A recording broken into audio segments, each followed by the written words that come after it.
क्या आपको पता है कि माँ कैसी होती हैं? अगर आपको नहीं पता तो इस कहानी को लास्ट तक ज़रूर सुनिएगा। इस कहानी को सुनने के बाद आपको पता चलेगा कि माँ होती कैसी हैं। तो चलिए शुरू करते हैं। विमल बहुत परेशान था। उसे समझ में नहीं आ रहा था कि वो इस परिस्थिति से कैसे निपटे। वह अपनी माँ को बहुत चाहता था, परंतु उसकी पत्नी और उसके बच्चे उसकी माँ से दूर भागते थे, क्योंकि उसकी माँ की एक आँख नहीं थी और उसकी कमर 90 अंश पर झुकी थी। वैसे वह अपना काम सब कुछ खुद कर लेती थी, लेकिन फिर भी उसकी पत्नी और उसके बच्चों को खटकती थी। एक दिन विमल के बेटे ने बड़ी बेरुखी से अपने दादी से कहा, दादी माँ, आप ऊपर के कमरे में जाओ, मेरे दोस्त आ रहे हैं। तो विमल की माँ ने बहुत प्यार से कहा, पर बेटा, मैं तो यहाँ दूर बैठी हूँ। अखिल ने जोर से डांटते हुए कहा, नहीं, आप उनके सामने मत रहो, वो मुझे चिढ़ाते हैं। विमल की पत्नी कामिनी ने किचन से आवाज़ लगाई, क्या हुआ अखिल, क्यों चिल्ला रहे हो? तो अखिल ने शिकायत भरते लफ्ज़ों में कहा, देखो ना माँ, दादी यहीं ड्राइंग रूम में बैठी हैं और मेरे दोस्त आ रहे हैं। कामिनी ने बेटे की तरफ से बोला, माँ जी, क्यों नहीं आप ऊपर चली जाती हो? क्यों लजवाती हो हम लोगों को? बेचारी सरस्वती चुपचाप उठकर जीने के सहारे ऊपर जाने लगी।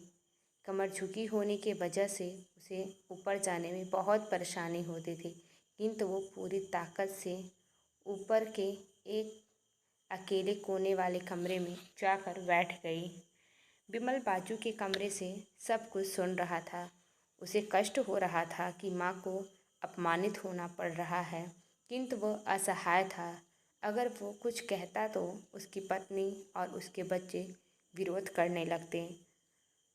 दूसरे उनके तर्क भी सही नहीं लगते, क्योंकि वो एक प्रशासनिक अधिकारी था। उसका सामाजिक स्तर पर बहुत ऊंचा था। उसकी ससुराल भी एक उच्च घराने में थी, अतः वह चुप हो अपनी माँ को अपमानित होते देख रहा था। रात में विमल की पत्नी ने कहा, देखो जी, आप कुछ करो। कल कलेक्टर साहब की पत्नी आई थी। माँ जी अपनी देसी धुन धारा में उनसे मिली। मुझे बहुत शर्म आ रहे थे बताने में कि ये मेरी सास हैं। मैंने कह दिया, दूर की रिश्तेदार हैं, इलाज करवाने के लिए यहाँ आई हैं। विमल को ये सब सुनकर रोना आ गया, किंतु फिर भी वह चुप रहा। उसे समझ में नहीं आ रहा था कि वो क्या करे। अपने बेटे की मन स्थिति को सरस्वती अच्छी तरह से जान जाती है और बेटों को कोई कष्ट न हो, इसलिए वो हर बात चुपचाप सह लेती थी। विमल बहुत उदास रहने लगा। एक तरफ परिवार और सामाजिक स्तर पर जीने की प्रतिबद्धता थी, तो दूसरी ओर माँ। आखिर माँ ने अपने बेटे की हालत देखी नहीं गई। एक दिन उसने अपने बेटे से कहा, विमल बेटा, मुझे बहुत दिन हो गए, मैं गांव जाना चाहती हूँ, मुझे वहाँ पहुँचा दो, मेरा इस जगह मन नहीं लग रहा है। विमल ने आश्चर्य से पूछा, किंतु माँ, वहाँ तो कोई नहीं है, तुम्हारी देखभाल कौन करेगा? अरे सब गांव वाले हैं और वो तुम्हारे मामा जी तो उसी गांव में रहते हैं ना, और फिर हम सारी व्यवस्था वहाँ कर आएंगे। कामिनी की तो जैसे मन की मुराद ही पूरी हो गई हो।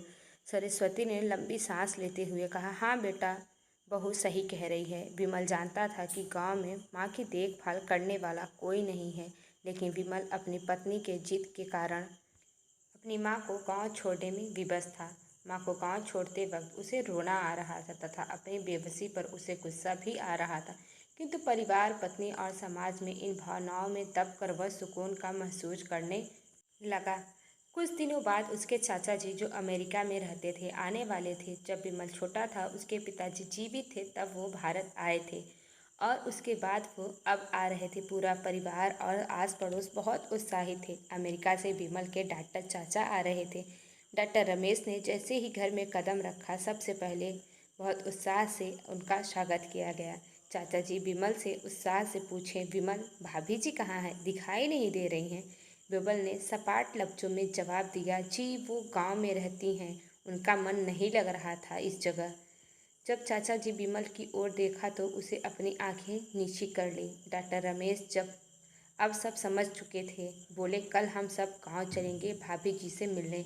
दूसरे दिन सभी लोग गांव के घर पहुंचे। देखा तो सरस्वती को बहुत तेज बुखार था और वो पलंग पर असहाय पीड़ित थी। डॉक्टर रमेश दौड़कर सरस्वती के पैरों को छूकर रोने लगे। सरस्वती की ये हालत उनकी कल्पना से परे थी। चाचा जी विमल को गुस्से से कहते हैं, वाह बेटा विमल, तूने तो नाम उजागर कर दिया।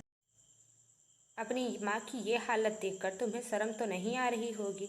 सरस्वती ने अपने बेटे की तरफ से बोला, नहीं देवर जी, विमल की कोई गलती नहीं है, मैं खुद गांव आई थी, मुझे सब पता है भाभी जी, आप चुप रहो।